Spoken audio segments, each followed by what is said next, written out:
वृषभ राशीच्या मंडळींनो, सप्टेंबरमध्ये तुमच्या प्रेम जीवनात एक महत्त्वाचा बदल जाणवू शकतो. कारण एखादी व्यक्ती तुमच्या आयुष्यात आधीपासून असेल किंवा एखाद्या दुसऱ्या व्यक्तीशी तुमचा कनेक्ट तुटला असेल. दोन्ही परिस्थितीमध्ये महिन्याचा उत्तरार्ध महत्त्वाचा ठरणार आहे. विशेषतः 12 सप्टेंबर नंतर एक जुनं कनेक्शन पुन्हा हलू शकते आणि 18 सप्टेंबर नंतर प्रेमसंबंधामध्ये जवळीक आणि अंडरस्टँडिंग वाढण्याची शक्यता आहे. पण याचा अर्थ प्रत्येक नातं लगेच परफेक्ट होईल असा नाही. कारण महिन्याच्या सुरुवातीला काही नात्यांमध्ये असमाधान, गोंधळ किंवा इमोशनल डिस्टन्स जाणवू शकतं. म्हणूनच हा महिना फक्त प्रेमाचा नाही, तर कोणतं नातं खरं टिकण्याचं आहे हे समजण्याचा महिना आहे. आणि यामागे ग्रहांचे संकेत पण आहे. 2 सप्टेंबरपासून शुक्राचा प्रभाव प्रेम आणि रिलेशनशिप मॅट्रेसला बळ देतोय आणि महिन्याच्या मध्यावर होणारे ग्रह बदल परिस्थितीला नवी दिशा देत आहे. पण त्याचा तुमच्या रोजच्या आयुष्यात नेमका काय परिणाम होणार आहे, चला पाहूया. वृषभ राशीच्या सिंगल लोकांसाठी सप्टेंबरची सुरुवात साधारण वाटू शकते. पण 7 सप्टेंबरपासून 26 सप्टेंबरपर्यंत प्रेमाच्या बाबतीत काही महत्त्वाचे घडण्याची शक्यता आहे. तुमच्या आयुष्यात एखादी व्यक्ती असेल जिच्याबद्दल तुम्ही आधीपासून विचार करत असाल, तर या काळात तुम्हाला एक गोष्ट जाणवू शकते, ही व्यक्ती मला खरंच समजते. फक्त अट्रॅक्शन नाही, फक्त चॅटिंग नाही, तर तुमच्या मनात काय आहे हे समोरच्या व्यक्तीला समजू लागेल आणि तुम्हालाही तिच्या मनातील भावना आधीपेक्षा सहज जाणवू शकतात. यामागे शुक्राचा संबंध आहे. पण त्याचा प्रॅक्टिकल परिणाम काय? तुम्ही फक्त मला ही व्यक्ती आवडते इथं थांबणार नाही. तुम्ही विचार कराल, ही व्यक्ती माझ्यासोबत खरंच जुळते का? हा फरक महत्त्वाचा आहे. कारण अट्रॅक्शन काही दिवसांचं असू शकतं, पण अंडरस्टँडिंग नातं टिकवू शकतं. जर तुम्हाला या व्यक्तीबद्दल सिरियस विचार करायचा असेल, तर तिचा स्वभाव, तिच्या अपेक्षा आणि रिलेशनशिपबद्दलचा दृष्टिकोन समजून घ्या. आणि जर कुटुंबातील मोठ्यांशी या नात्यांबद्दल चर्चा करायची असेल, तर ती घाई करण्यापेक्षा योग्य वेळ पहा. 18 सप्टेंबर नंतर परिस्थिती अधिक सकारात्मक दिशेने जाण्याची शक्यता आहे. म्हणजे मनातलं अट्रॅक्शन एका मिनिंगफुल रिलेशनशिपकडे जाऊ शकतो. जर तुम्ही लव्ह अफेअरमध्ये असाल किंवा लिव्ह इन रिलेशनशिपमध्ये असाल, तर या महिन्यात तुमच्यासाठी सर्वात महत्त्वाची गोष्ट आहे अंडरस्टँडिंग. कारण नात्यात प्रेम असूनही कधी-कधी एक प्रश्न राहतो, समोरची व्यक्ती मला खरंच समजते का?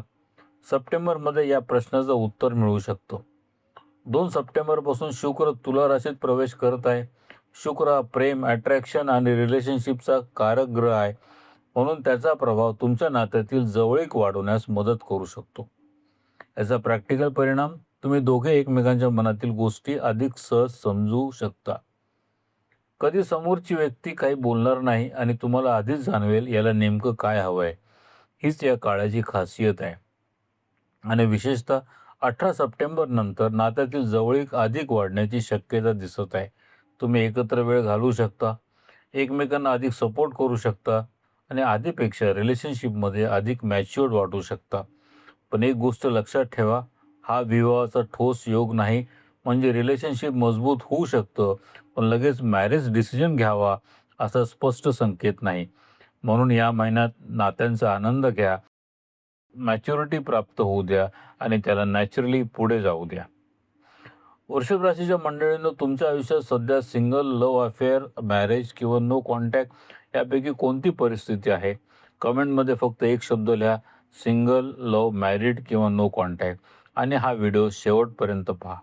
कारण पुढचा भाग विशेषतः विवाहित वृषभ राशीसाठी महत्त्वाचा आहे. तुम्ही विवाहित असाल तर विवाहित वृषभ राशीच्या लोकांसाठी महिन्याची सुरुवात थोडी अनकम्फर्टेबल वाटू शकते. जोडीदार जवळ आहे पण मनाला हवं ते इमोशनल सॅटिस्फॅक्शन मिळत नाही असं वाटू शकतं. कधीकधी छोट्या गोष्टी मनाला जास्त लागतील आणि मनात प्रश्न येईल, आपल्या नात्यात आधीसारखं सुख आहे का? इथे ग्रहस्थितीचा अर्थ समजून घेणं महत्त्वाचं आहे. महिन्याच्या सुरुवातीला गुरु शनीचा संबंध गोष्टींकडे अधिक गंभीरपणे पाहण्याची प्रवृत्ती वाढू शकतो. म्हणून प्रॅक्टिकल लाईफमध्ये तुम्ही नात्यांची तुलना भूतकाळाशी करू शकता. पूर्वीसारखं का नाही, आपल्यात अंतर का वाढलं, असे अनेक प्रश्न मनात येऊ शकतात. पण इथेच थांबू नका, कारण 17 सप्टेंबर नंतर सूर्याच्या राशीबद्दल आणि 18 सप्टेंबर नंतर मंगळाचा बदल परिस्थितीमध्ये हालचाल आणू शकतो. याचा परिणाम संवाद वाढू शकतो, अडकलेल्या विषयांवर बोलण्याची संधी मिळू शकते आणि 18 सप्टेंबर नंतर मॅरेज जीवन अधिक सुखद होण्याची शक्यता आहे. म्हणून सुरुवातीच्या काही दिवसांवरून संपूर्ण मॅरेज जीवनाचा निर्णय घेऊ नका.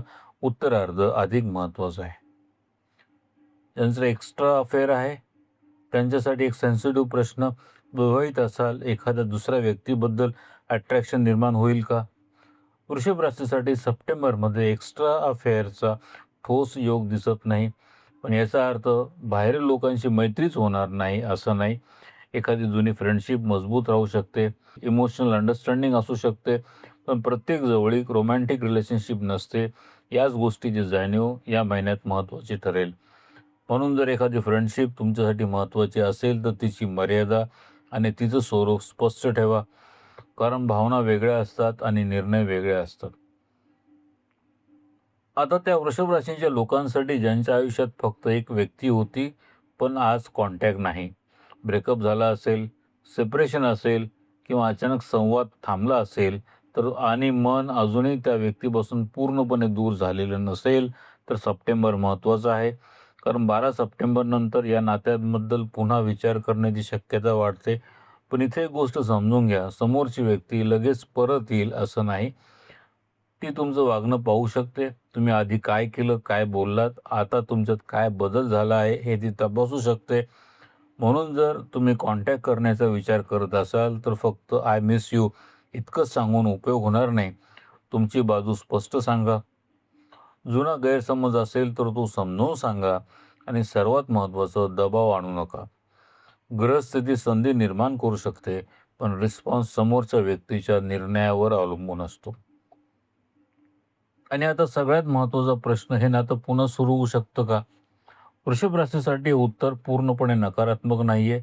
विशेषतः 12 सप्टेंबर नंतर पुन्हा संवाद किंवा अप्रोच करण्याची शक्यता सकारात्मक दिसते आणि 18 सप्टेंबर नंतर रिलेशनशिप सपोर्टिंग ग्रह प्रभाव अधिक जाणवू शकतो. म्हणून जुना संबंध पुन्हा चर्चेत येऊ शकतो. पण इथे एक प्रश्न तुम्ही स्वतःलाच विचारला पाहिजे, मला ती व्यक्ती परत हवी आहे का, की त्या व्यक्ती सोबतच जुनं आयुष्य परत हवं आहे? दोन्ही गोष्टी वेगवेगळ्या आहेत. खरंच रियुनियन हवं असेल तर जुन्या चुका पुन्हा रिपीट करता कामा नये, कारण ग्रह संधी दाखवतात, पण नातं टिकवण्याचं काम दोन व्यक्तींना करावं लागतं. वृषभ राशीच्या मंडळींनो, सप्टेंबर 2026 तुमच्या प्रेम जीवनासाठी दोन वेगवेगळे टप्पे घेऊन येतोय. पहिला टप्पा विचार आणि परीक्षा आणि दुसरा टप्पा जवळीक आणि सुधारणा. सिंगल असाल तर 7 ते 26 सप्टेंबर मिनिंगफुल कनेक्शन निर्माण होऊ शकतं. लव्ह अफेअर किंवा लिव्ह इनमध्ये असाल तर 18 सप्टेंबर नंतर अंडरस्टँडिंग आणि रिलेशनशिप मॅच्युरिटी वाढण्याची शक्यता आहे. विवाहित असाल तर सुरुवातीला इमोशनल डिससॅटिस्फॅक्शन जाणवू शकतं, पण 18 सप्टेंबर नंतर परिस्थिती सुधारू शकते. एक्स्ट्रा अफेअरच्या बाबतीत ठोस धोका दिसत नाही आणि नो कॉन्टॅक्टमध्ये असाल तर 12 सप्टेंबर नंतरचा काळ विशेष लक्षात ठेवा. पण या संपूर्ण महिन्याचा सर्वात मोठा संदेश कोणता? प्रेमात फक्त व्यक्ती महत्त्वाची नसते, त्या व्यक्तीसोबत तुम्हाला कसं वाटतं हे पण महत्त्वाचं असतं. ग्रहस्थिती संधी दाखवू शकते, पण कोणाला जवळ घ्यायचं, कुणाशी बोलायचं, कुठं थांबायचं आणि कुठे पुन्हा सुरुवात करायची, हा निर्णय तुमचा असतो. कदाचित सप्टेंबरमध्ये एखादी व्यक्ती तुमच्या आयुष्यात पुन्हा येईल किंवा कदाचित तुम्हाला त्या व्यक्तीबद्दल खरं सत्य पहिल्यांदाच स्पष्ट दिसेल. कधी-कधी हेच प्रेमाचं सर्वात मोठं उत्तर असतं. तुमच्या आयुष्यात 12 किंवा 18 सप्टेंबर नंतर काही बदल जाणवतो का? कमेंटमध्ये नक्की सांगा आणि अशाच राशीनुसार सविस्तर लव्ह हॉरोस्कोपसाठी अमोघ चॅनलला सबस्क्राईब करा. ग्रहांचे संकेत, भावनांची चाहूल अमोघ सोबत जाणून घ्या. धन्यवाद.